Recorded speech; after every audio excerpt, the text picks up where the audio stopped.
Shri Prakash master, father ഇപ്പോൾ അവസാനം പറഞ്ഞത് വളരെ വ്യക്തമായൊരു മുന്നറിയിപ്പാണ്. വലിയൊരു ജാഗ്രത ആ നിലയിൽ ഇത്തരം രാഷ്ട്രീയ മുതലെടുപ്പിന് വേണ്ടിയിട്ടുള്ള അവസരങ്ങളായി ഇത്തരം പ്രശ്നങ്ങളെ മാറ്റുന്നവരെ കരുതിയിരിക്കേണ്ട ഉത്തരവാദിത്വം നാടിനുണ്ട്, നാടിൻ്റെ ഭരണാധികാരികൾക്കുണ്ട്. മുഖ്യമന്ത്രി അടക്കം അക്കാര്യത്തിൽ ഇനിയും ചെയ്യേണ്ട ഒരു കാര്യത്തെക്കുറിച്ചുള്ള അദ്ദേഹത്തിൻ്റെ ഒരു അഭിപ്രായമാണ് പങ്കുവച്ചിട്ടുള്ളത്.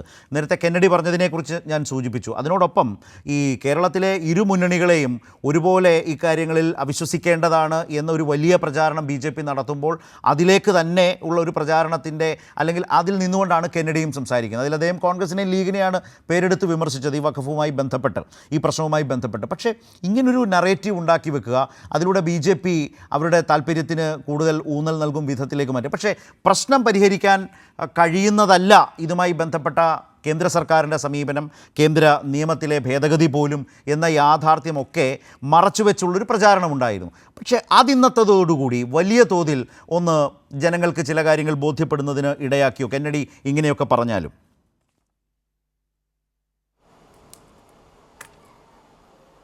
ഇവിടെ ഈ മുനമ്പവുമായി ബന്ധപ്പെട്ടുകൊണ്ട് നടക്കുന്ന ഈ ചർച്ചകളിൽ വളരെ ഗൗരവമായ നിലക്ക് നമ്മൾ കാണേണ്ട ഒരു സംഗതി, കേരളത്തിലെ മുനമ്പത്തെ പ്രശ്നം ഉന്നയിച്ചുകൊണ്ട് യഥാർത്ഥത്തിൽ ഈ വഖഫ് ഭേദഗതി ബില്ലിനകത്തുള്ള ന്യൂനപക്ഷ വിരുദ്ധ ഉന്നം, ആ ഉന്നത്തെ മറച്ചു പിടിക്കാൻ BJPക്കാവുന്നു എന്ന് പറയുന്ന ഒരു ഗുണം അതിനകത്തുണ്ട്. മറ്റൊന്ന്, ഈ വിഷയം ഉപയോഗിച്ചുകൊണ്ട് എങ്ങനെയാണ് രാഷ്ട്രീയമായിട്ട് മുനമ്പത്തെ ആളുകളെ തങ്ങൾക്ക് അനുകൂലമാക്കി മാറ്റാൻ വേണ്ടി കഴിയുക എന്ന ശ്രമം. ഇപ്പോൾ യഥാർത്ഥത്തിൽ ഇത്തരം ഒരു ബില്ലിൻ്റെ മേലെ കേന്ദ്ര ന്യൂനപക്ഷ മന്ത്രി ഇവിടെ വന്ന് സംസാരിക്കേണ്ട കാര്യമില്ലല്ലോ. ഇവിടെ വരുന്നതിൻ്റെ കാര്യം എന്താ? ഈ പ്രശ്നം ഉപയോഗിച്ചുകൊണ്ട് മുനമ്പത്തെ ആളുകളെ തങ്ങൾക്ക് എങ്ങനെയെങ്കിലും സ്വാധീനിക്കാൻ വേണ്ടി കഴിയുമോ എന്ന BJP നീക്കത്തിൻ്റെ തുടർച്ചയും ഭാഗവുമാണ് ഈ നടന്നിരിക്കുന്ന കേന്ദ്രമന്ത്രിയുടെ സന്ദർശനം. യഥാർത്ഥത്തിൽ ഈ നിയമ ഭേദഗതി കൊണ്ട് യാതൊരു നിലക്കും മുനമ്പത്തെ വിഷയത്തിന് പരിഹാരം ഉണ്ടാക്കാൻ ആവില്ല എന്നുള്ളത് വളരെ വ്യക്തമായിട്ടുള്ള കാര്യമാണ്. എന്നു മാത്രമല്ല, ഈ വിഷയത്തോട് അവിടെ താമസിക്കുന്ന കുടുംബങ്ങൾക്ക് 600ഓളം കുടുംബങ്ങൾക്ക് ഭൂമി കിട്ടണം, അവകാശം കിട്ടണം എന്ന കാര്യത്തിൽ ആരാണ് കൃത്യമായി താല്പര്യം എടുക്കുന്നത്?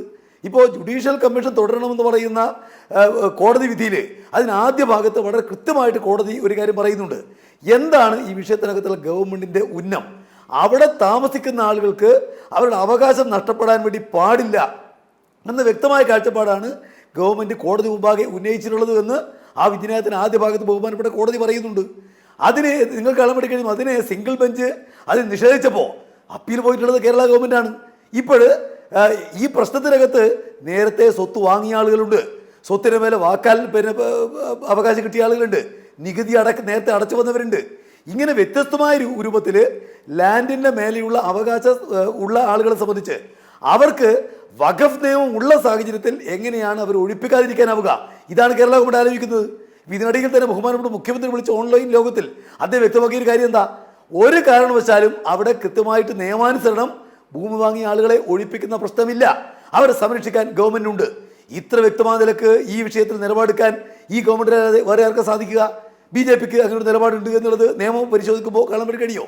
അങ്ങനെ ആയിരുന്നുവെങ്കിൽ യഥാർത്ഥത്തിൽ മുനമ്പത്തെ പരാമർശിക്കുമായിരുന്നില്ല. നിയമം മുനമ്പത്തെ പരാമർശിക്കുന്നില്ല, നിയമത്തിന് മുൻകാല പ്രാബല്യമില്ല. എന്ന് മാത്രമല്ല, ഭാവിയിൽ ഇത്തരം വിഷയങ്ങൾ ഒഴിവാക്കുക എന്നുള്ളതിനപ്പുറമായിട്ട് ഈ നിയമം കൊണ്ട് മറ്റൊന്നും സാധിക്കില്ലെന്ന് ബഹുമാനപ്പെട്ട കേന്ദ്രമന്ത്രി തന്നെ പറയുകയാണ്. അപ്പോൾ സംഗതികൾ വളരെ വ്യക്തമാണ്. ഇവിടെ ന്യൂനപക്ഷ വേട്ടയുടെ ഭാഗമായിട്ട് കേന്ദ്ര ഗവൺമെൻറ് ഒരു നിയമം കൊണ്ടുവരുന്നു. ആ നിയമത്തിൻ്റെ അടിസ്ഥാനത്തിൽ ഇവിടെ മുനമ്പത്തെ വിഷയത്തെ ഉന്നയിച്ചുകൊണ്ട് ഈ ന്യൂനപക്ഷ വിരുദ്ധ സ്വഭാവത്തെ മറച്ചു പിടിക്കാൻ കേരളത്തിൽ BJP ശ്രമിക്കുന്നു. ഇവിടെ കോൺഗ്രസിന് യാതൊരു നിലക്കുമുള്ള അക്കാര്യം സംബന്ധിച്ച് ഉത്കണ്ഠയില്ല. അതോടൊപ്പം തന്നെ അവർ രാഷ്ട്രീയമായിട്ട് ഇങ്ങനെ സ്വാധീനിക്കാൻ വേണ്ടി കഴിയും. അതിനുള്ള ശ്രമത്തിൻ്റെ ഭാഗമാണല്ലോ 50 ആളുകളെ BJP അവരുടെ പാർട്ടിയിലേക്ക് എടുത്തു. അവിടെ 2 വട്ടം MP നേരിട്ട് പോയി, കേന്ദ്രമന്ത്രി തന്നെ വന്നിട്ട് സംസാരിക്കുന്നു. എന്നാൽ യഥാർത്ഥത്തിൽ ഈ മുനമ്പത്തെ വിഷയം പരിഹരിക്കാനുള്ള എന്തെങ്കിലും ഒരു കാര്യം ആ നിയമത്തിനകത്ത് പറയുന്നുമില്ല. അപ്പോൾ ഇവിടെ ഒരു പൊളിറ്റിക്കൽ ഗിമ്മിക്ക് കാണിച്ച് മുനമ്പത്തെ ഉപയോഗിച്ചുകൊണ്ട് എങ്ങനെയാണ് BJPയുടെ സ്വാധീനം വർദ്ധിപ്പിക്കാനാവുക? ഇതാണ് യഥാർത്ഥത്തിൽ നടന്നുകൊണ്ടിരിക്കുന്ന കാര്യം. അല്ലാതെ മുനമ്പത്തെ വിഷയം പരിഹരിക്കണമെന്നുള്ള LDF ഗവൺമെൻറ്റിൻ്റെ താല്പര്യത്തെ ഒരു കാരണവശാലും അംഗീകരിക്കുന്ന നിലക്കല്ല BJPയുടെ കേന്ദ്ര ഗവൺമെൻറ് ഉള്ളത്, കേരളത്തിലെ UDF ഉള്ളത്. ഈ നിയമത്തിൻ്റെ യഥാർത്ഥമായ വസ്തുത വെളിപ്പെടുത്താൻ ഇന്നത്തെ കേന്ദ്രമന്ത്രിയുടെ പ്രസംഗവും അദ്ദേഹത്തെ പത്രസമ്മേളനവും സഹായിച്ചു എന്നുള്ളത് വസ്തുതയാണ്. ഒരു കാരണവശാലും ഈ നിയമത്തെ മാത്രം വെച്ചുകൊണ്ട് മുനമ്പത്തെ കാര്യം പരിഹരിക്കാനാവില്ല എന്നുള്ളത് കൃത്യമായതിലേക്ക് ബോധ്യപ്പെടുത്താനും കഴിഞ്ഞ ഒരാഴ്ചക്കാലമായിട്ട് ഇത് വെച്ചുകൊണ്ടുള്ള BJPയുടെ ഈ രാഷ്ട്രീയമായിട്ടുള്ള ഒരു വലിയ കളി അത് വ്യക്തമാക്കാനും അദ്ദേഹത്തിൻ്റെ ഈ സംസാരങ്ങൾ പ്രയോജനപ്പെട്ടു എന്നുള്ളത് വസ്തുതയാണ്.